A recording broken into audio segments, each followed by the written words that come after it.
Hang on. So I'm wondering if we have asked how we got to this place, to a place where members of our city have to come and plead for access to healthy food for 11 more years of life, all within the time constraint of 1 hour and being told to behave.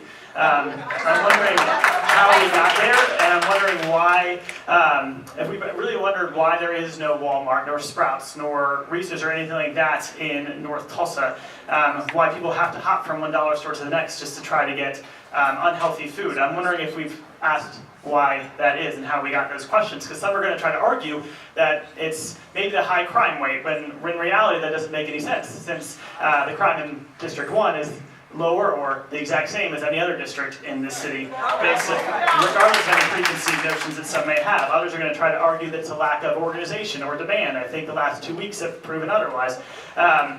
Some will also argue that the district simply hasn't shown it can sustain that kind of economic growth.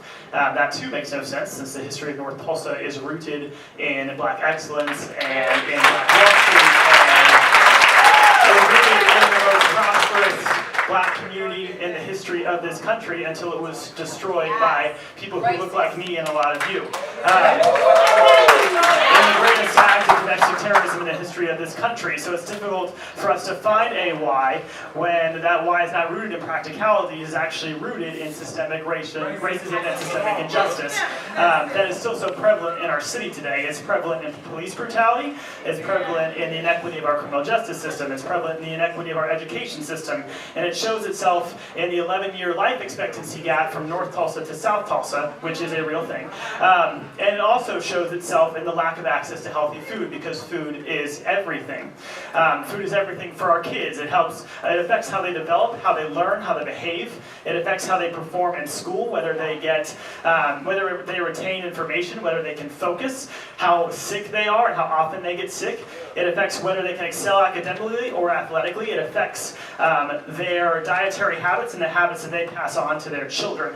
It affects everything, and it is inextricably linked to their outcomes. In any other space in the world, You have 1 minute. thank you, we would consider children lacking access to healthy food a violation of basic human rights. And that is absolutely no different here. There is immense injustice in this city, but North Tulsa and the people of North Tulsa, who are strong and brave and resilient, are not the ones that are responsible for shouldering that burden of fixing it. It is on us to fix that. It is not on one city councilor, it is on 9. It is not on some people, it is on all. So as I stand before the 9 of you today, I'm reminded of the 9 students who stood in front of a high school in Little Rock, Arkansas in 1957, who stood in front of violence and who stood in front of guns and threats, and still decided that as injustice stared them in the face, they were not going to back down. So I'm asking you, the 9 of you, whether you are going to stand with the same fervor against the injustice that faces you, whether you are going to be a part of that change, or whether you will back down. Thank you.